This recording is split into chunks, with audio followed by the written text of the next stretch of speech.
Okay, so you are welcome to this our channel. All right, so if you've not yet subscribed, please subscribe so that you are able to be notified whenever we upload any helpful video. Don't forget also to share this video with all those that are writing their grade 12 exams either this year, next year, or another year. All right, this is dedicated to all those students that are writing their grade 12 exams, the GCEs, and even others who just want to use this for education purposes. Okay, so in this video we're quickly going to look at what chemistry is. Okay, we may also look at some of the rules that you need to observe as you go into a laboratory, and few things that you need to know about chemistry. Okay, so what is chemistry? All right, this is the study of particles that make up matter, and also the changes that the particles undergo. All right, so there are classifications that we need to understand, all the branches of chemistry. We have what is called the analytical. All right, we have the analytical, we have the biochemistry. All right, we have inorganic, physical, we have organic. All right, those are just features of chemistry. Now, when we talk of the analytical, this is a branch of chemistry that investigates what substances are made of. All right, it comes from the word analysis, doing the analysis on what a certain particular or a particular substance is made up of. So it helps chemists to identify chemicals that are present in the sample and also to measure the quantity. All right, so that is about the analytical. So there are some of them things that we're going to talk about, which is based on this. Then what of biochemistry? Biochemistry, this is made of two words, bio and the chemistry. Bio, remember, bio means living matter. Okay, bio comes from a living thing, life. All right, now biochemistry, this is the field of chemistry that deals with the study of the chemical nature of what? The chemical nature of living matter. I know in biology you did non-living things and living things, right? Now you need to understand what are living organisms, what are those living things. So the living matter, when the chemists are trying to do a study on the chemical nature of certain living matters or on living matters, then that what they are doing is biochemistry. Okay, so that is about that. So it investigates the chemical compounds and energy changes in living system. We have the organic, inorganic, not organic. All right, inorganic means not organic. So inorganic is the study of compounds that do not contain carbon apart from carbonates. All right, so this is another study that will just deal with compounds that do not contain carbon. Then we have the physical chemistry. Of course, this is about the studying the physical characteristics of materials on how they react to each other. All right, so that is about the physical chemistry. We have the organic chemistry. With the organic chemistry, this is the study of substances that contains what? Carbon. This is the opposite of inorganic. Inorganic, we don't deal with carbons apart from the carbonates, but with organic, this is where we start the substance that contains carbon. Now let's continue here looking at explain the importance of chemistry. How is chemistry helpful? All right, so we can talk of in agriculture. Chemistry is applied in agriculture. All right, it's very much helpful in agriculture. Chemistry is also helpful in industries. Chemistry is also helpful in plastics. Chemistry is also helpful in medicines, home use as well. All right, let's talk about how chemistry is applied in agriculture. Farmers use fertilizers. All right, we are talking about fertilizers such as nitrogen, phosphorus. Okay, why? To improve the soil quality. Okay, so those fertilizers, that is chemistry. Okay, so apart from that, let's check in industries like in mining. Okay, chemistry is applied to the extraction of metals such as copper from copper ores. Okay, there'll be a time when you're going to be looking at the extraction of metals. All right, when we'll be looking at metals and non-metals, that time is coming. All right, so that is how chemistry is helpful in industries. What of in plastics? This is, plastics are made of crude oil and coal. We are going to talk about that as well. Then medicines, all right, in manufacturers of drugs from plants, chemical processes are used. Chemical processes are used, all right? We are going to learn about the chemical reactions, etc. And, that is what we can talk about that one. Then home use, chemistry helps us in detergents that we use for washing. It also helps us in soaps, all right, household soaps, the soaps that we use for bathing and the like, all right. So washing our hands, all those soaps that we use, that comes from chemistry, because these are designed to do the best job possible from the knowledge. All right, so this is how chemistry is helpful.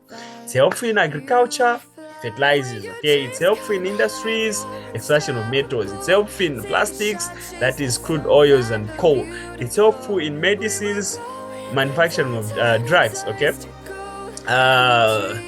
then home use as well, chemistry is very much helpful. Now let's try to describe the challenges of chemical industries activities. Okay, so production of undesired harmful byproducts such as this sulfur dioxide, carbon monoxide, these harm the environment. Those are just some of the bad side, or the side effects, the negative side effects of chemistry, because there are some of the byproducts that are produced as you are producing what you need. All right, there are some of the byproducts which are not helpful, which are harmful to the environment.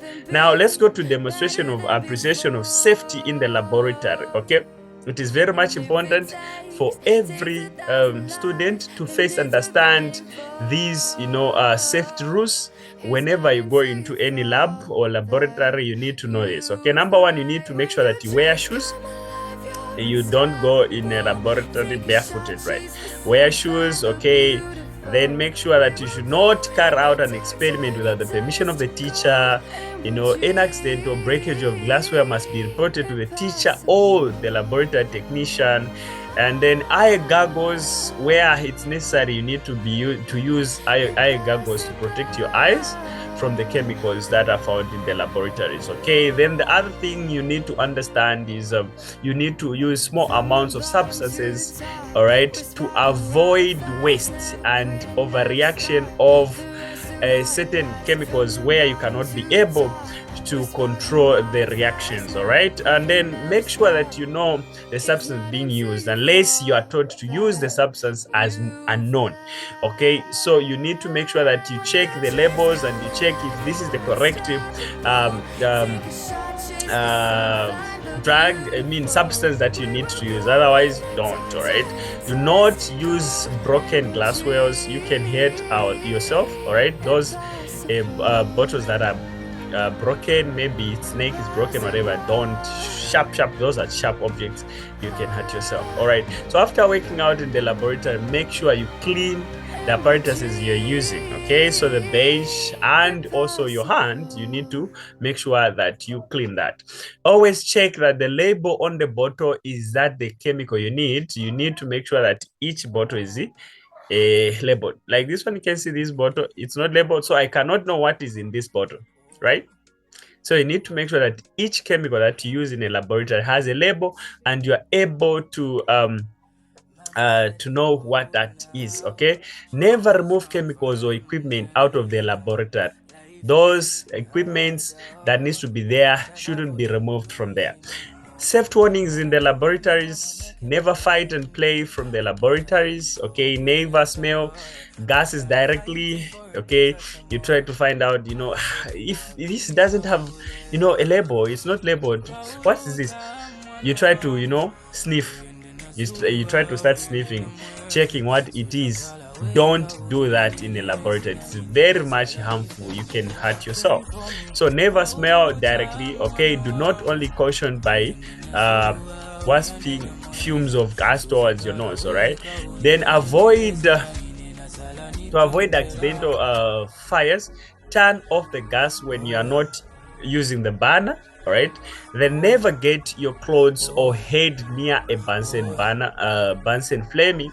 Then always work steadily and carefully. All right, never bring flammable substance near a flame. In case fire breaks out, turn off the gas and electricity. Use water if necessary. Then if a chemical is taken into the mouth accidentally, all right, you were, you know, you were trying to as you were doing your experiments, then the chemicals goes into your mouth accidentally, you need to wash, all right, using water. All right, so wash off immediately with water, and the accident should be reported to the teacher. All right, when you are to smell a substance or vapor, do not hold it near the nose. Hold it away from the nose and wave the vapor with your hand toward the nose and sniff carefully. Never hold very hot objects with your bare hands. Always hold them with a test tube holder, tongs, or a piece of cloth or paper. Hot objects should be placed on a heat-proof mat. So make sure you avoid being bent. All right, don't touch anything which is hot. That's why you need to know the apparatuses you can use to hold hot objects. All right.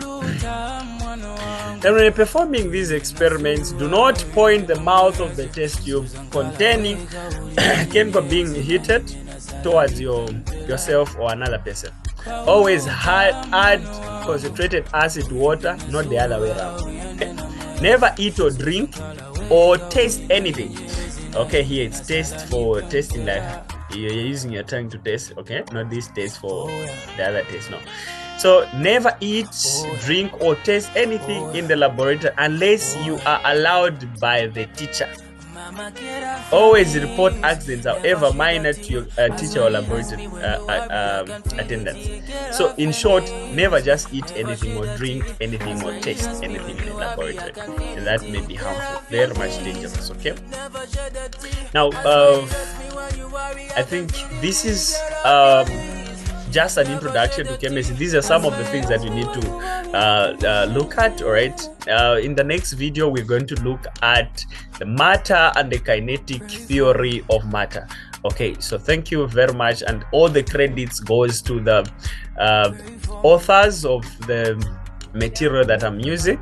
All right, we appreciate the material, is very much helpful, and it's going to be shared with other people so that you also have time to go through it. Okay, so thank you very much. Have a blessed day.